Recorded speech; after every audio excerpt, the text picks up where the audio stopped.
from my last video, I know that you are taking inspired action to overcome your fears.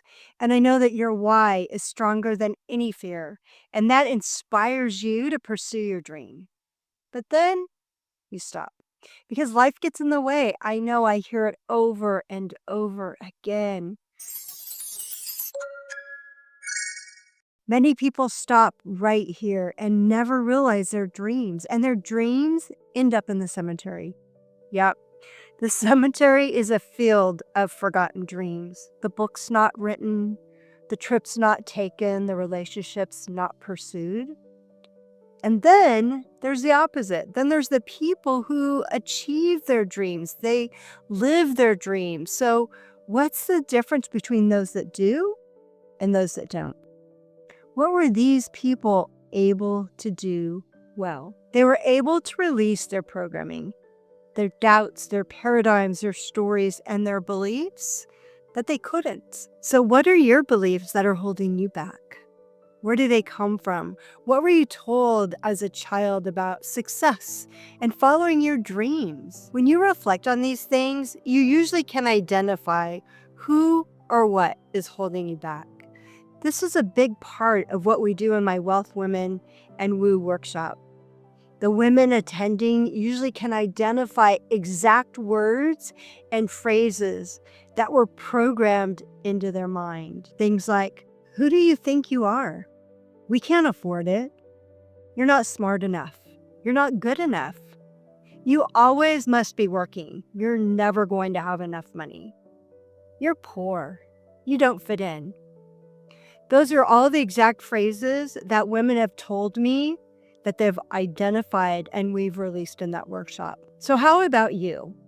Let's do this simple exercise right now. Just close your eyes if you can and reflect on the last 10 years of your life. What do you believe about your dreams, about success, and about money? And take a moment and then reflect on the previous 10 years and then every 10 years all the way back until your birth. What are you able to uncover and see?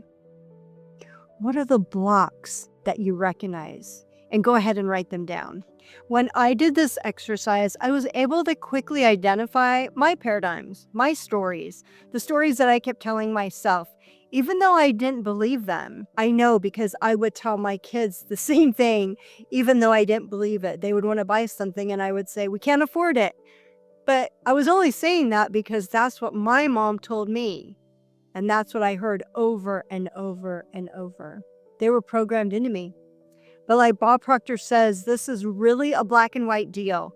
It doesn't matter how hard you work or how many hours you put in.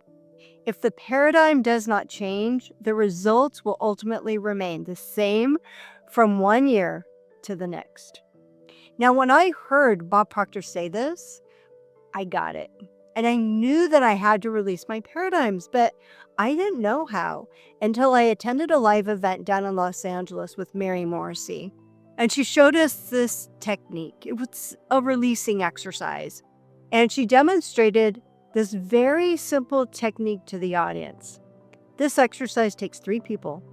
And I'll never forget the fact that Mary was able to put hundreds, if not 1,000 people into groups of 3 still amazes me today.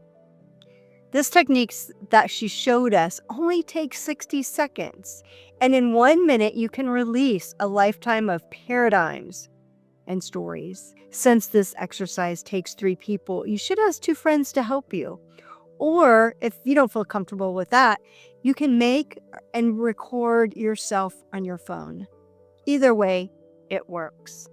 Now, the first thing to do is to get crystal clear on the exact words that you need to release. Like for me, it was, we can't afford it.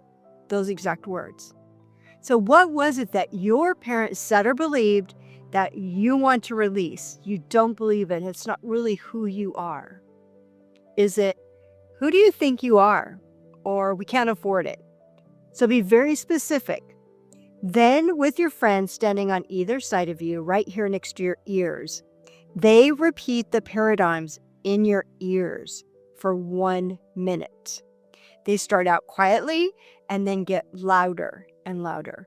During the minute, You are saying, I am more than that, over and over. And you start out quietly, just like they are, and then you get louder and louder.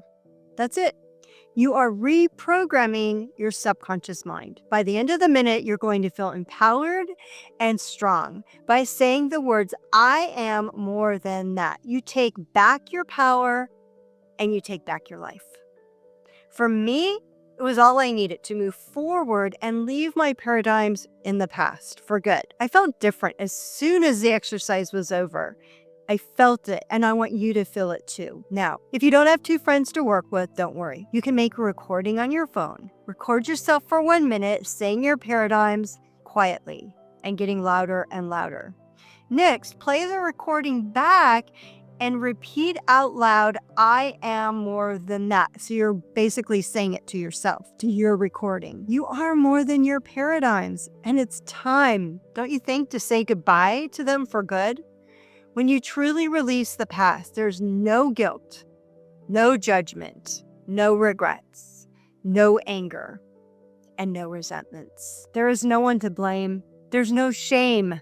Instead, you get to start every day brand new and look forward to the opportunities that are waiting there for you. If you still find that you need some help identifying your blocks, then please schedule a conversation with me and I'm happy to help you. Now, keep going. Your dreams are worth it. You want to be living in a flow state, like a canoe floating down the river without any oars. Feel the flow of the universe and tap into it, allowing yourself to receive the next inspired action that's just for you. How do you receive that inspired action? You must be quiet and listen. Now stay positive and focus on your soul-led why. And I'll talk to you real soon. Have questions? Please put them in the comments below.